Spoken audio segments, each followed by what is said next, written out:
Votamos y después no sabemos. Nos quedamos con pura pelea y nada de soluciones. Estaban más de 20 millones de personas más. Hola a todos, bienvenidos a Voto, Voz y Caos, el podcast donde tres jóvenes intentan entender por qué votamos y después nos quejamos. Total, porque todo opinamos, pero a la hora de votar, ahí sí que dudamos. Yo soy uno. Yo soy 2. Y yo soy 4. ¿Qué pasó con 3? 3 está en la cárcel, así como varios de los senadores que después de las votaciones de haber sido electos por procesos judiciales los llamó la ley. Literal, porque votamos y no supimos por quién votamos. O peor, votamos y después no sabemos qué fue lo que hicimos. Ese día todo el mundo era analista político.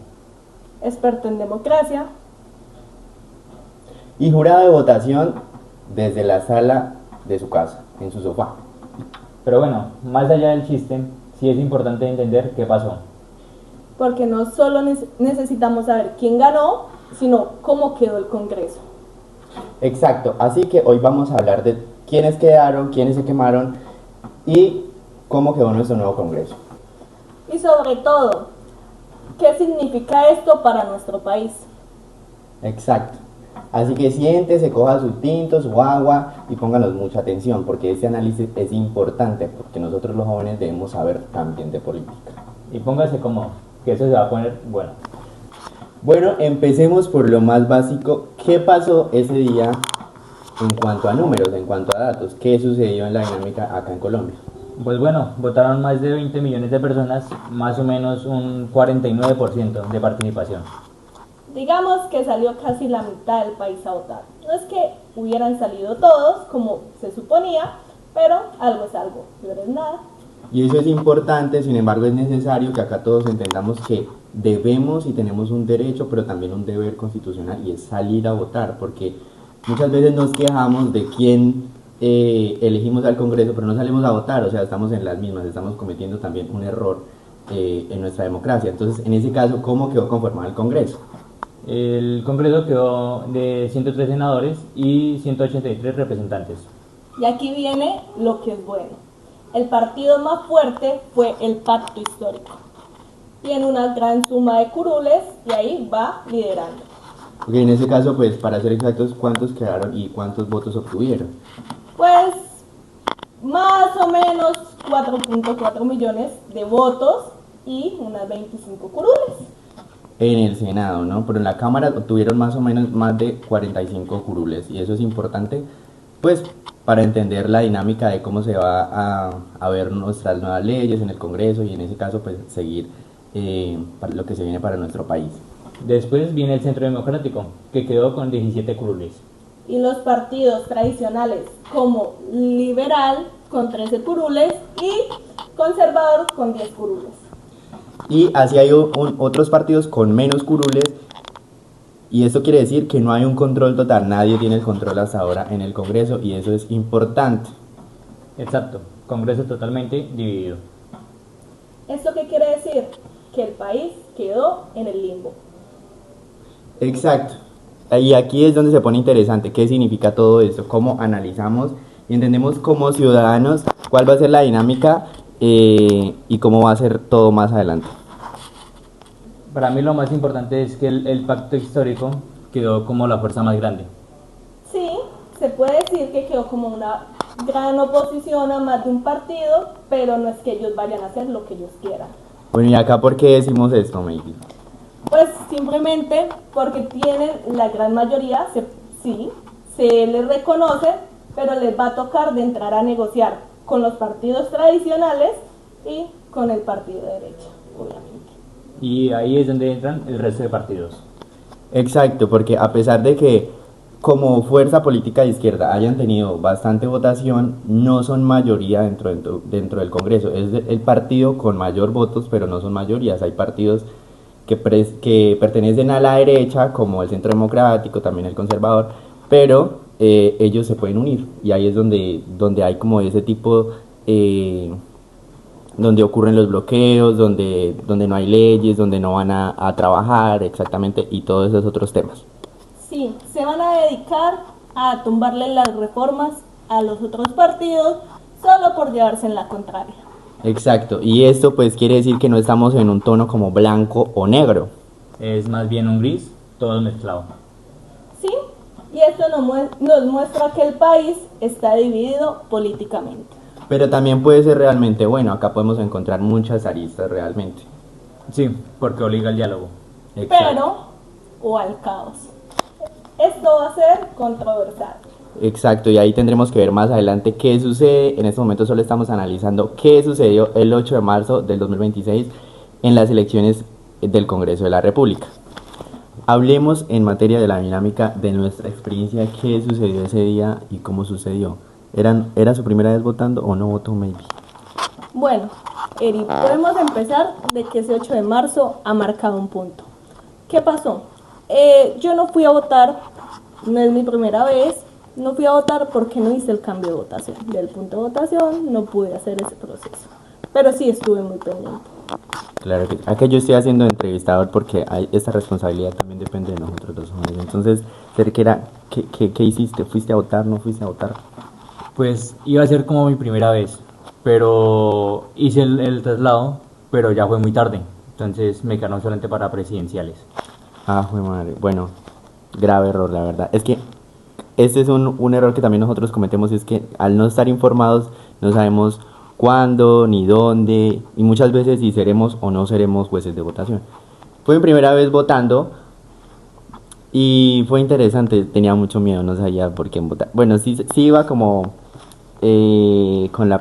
con el pensamiento de por quién votar, pero yo dije, ¿será que me van a anular el voto? ¿Qué va a pasar?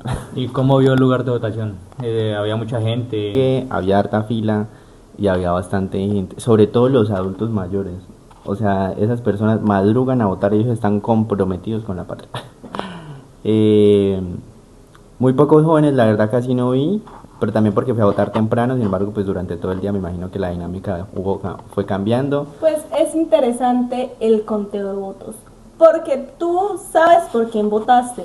Entonces, cuando llega a la mesa a la que tú votaste, te vas a dar cuenta si tu voto salió o simplemente se perdió.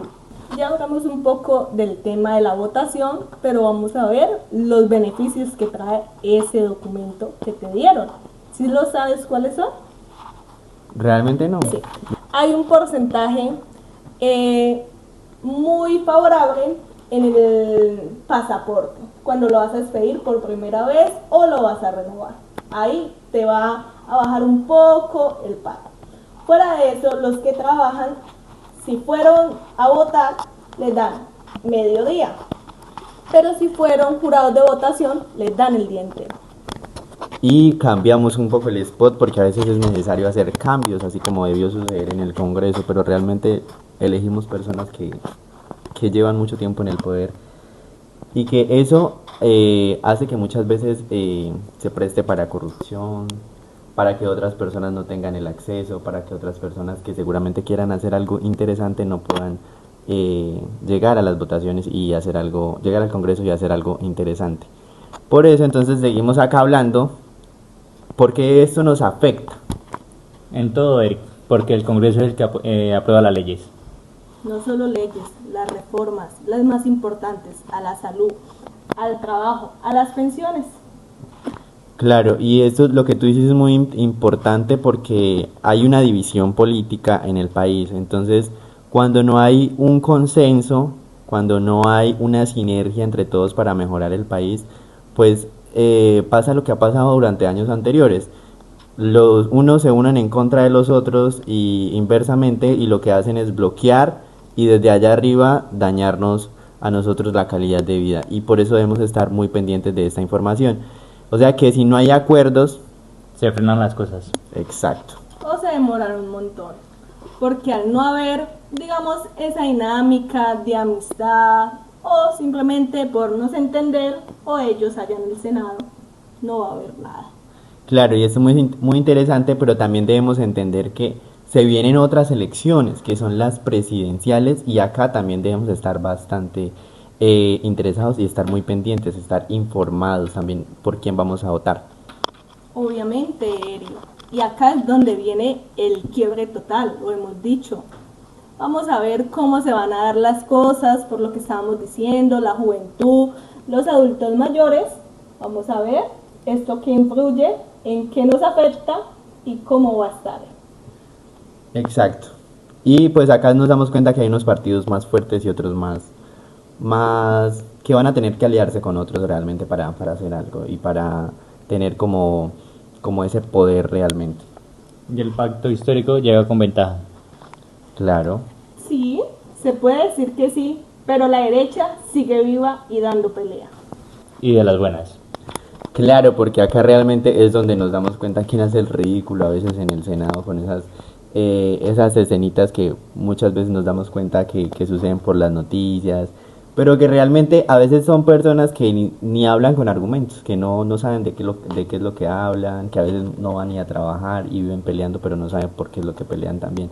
Y ahí es donde debemos entender por qué y por quién estamos votando. O sea, debemos de ser conscientes de tener un voto que no se ha comprado, que con el tamal que a usted le dan allá en la salida o en el almuerzo. Ah, que eso también me pasó ese día, porque unas personas estaban recibiendo. Se supone que no se puede hacer política afuera de los lugares de votación, Están pero. recibiendo donaciones, Ajá, al sí, parecer. exacto. Y habían personas no con logos, ni con números, ni con nada de eso, pero con colores, o sea, con colores se estaban identificando y pues ahí uno ya se iba dando cuenta de cuál era el partido, de qué persona, y esas personas le estaban dando almuerzos a los que iban saliendo de los lugares de votación. Y así se compran las votaciones. Por un tamal, ¿tú qué opinas? Uy, complicada la cosa. Estaré muy pendiente cuando me toque las presidenciales. Claro, y hay que estarlo. Y estar pendiente el por qué, porque es el nuevo líder social, político, el que nos va a dar el rumbo en nuestro país. Colombia está cambiando políticamente. Y otra cosa, si sabían que por cada candidato del Senado hay alguien detrás. Claro, y acá eso es muy interesante lo que tú dices porque también hablamos de quién tiene realmente el poder. Y ese es un tema que hemos también hablado en clase. Y acá nos damos cuenta que a veces ni siquiera esa persona que llega al Senado tiene el poder. No. Lo tienen familias, lo tiene la descendencia, lo tienen las empresas, las EPS que muchas veces se han prestado también para eso y por eso también estamos quebrados en nuestro sistema de salud. Y acá, o sea, es muy difícil entender lo que pasa realmente en Colombia y cómo solucionarlo. O sea, tenemos el país vuelto nada. Es que literalmente, digamos, una persona que no sabe, que simplemente se le dio porque esas propuestas están buenas, pero no se da cuenta quién viene detrás. Son aquellas personas que le han robado al país, que le han robado a personas vulnerables, como campesinos, víctimas del conflicto. Son aquellas que siguen siendo vulneradas.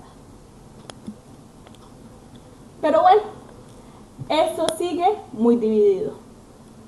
Exacto, y yo diría que el reto ahora realmente es que podamos lograr acuerdos, que haya, no sé, un cese, algo así que deje que haya de haber tanta polarización y que sea lo que a veces muchas veces daña a nuestro país, el caso de que, y empieza desde nosotros, realmente desde que estemos peleando con el vecino, con nuestro compañero, empieza desde nosotros ahí a cambiar esa perspectiva de lo que somos y ahí sí también ir exigiendo más arriba, porque realmente pues esto es una democracia y el pueblo, nosotros somos los que tenemos el poder. Se supone, pero es que a los políticos les interesa la guerra. Si nosotros estamos en guerra entre nosotros, ellos tienen el poder. Claro, y bueno, y eso es bastante interesante lo que acabas de decir, porque a veces dicen como que la guerra es un negocio, y así nosotros los jóvenes, cómo entendemos eso, que la guerra es un negocio? O sea, la venta de armas, no sé, los que la financian, todos No se ven beneficiados. solamente eso, de que si tú y yo estamos peleados, tú y yo no vamos a estar de acuerdo en nada. Entonces tú vas a votar por un lado, yo voto por el otro, y esto va a seguir igual. Pero bueno, nos quedamos con pura pelea y nada de soluciones. En ese caso, gracias a ustedes por escucharnos, por entendernos y por ver otra perspectiva de nosotros como los jóvenes vemos el país. Cerquera, cuéntanos también cuál es tu posición, qué opinas. Lo mataste. Sí, quedamos así. Muchas veces nos pasa eso como jóvenes, entonces es importante que también desde nuestra posición debemos estar informados, por favor. Y de seguir? ¿Cuál es tu compromiso ahorita, Cerquera, con nosotros, con nuestro país? Investigar, saber más de política. ¿No? Vienen las elecciones presidenciales. Eso será para otro capítulo. Esto fue Voz y Voto y nos esperamos en un próximo episodio.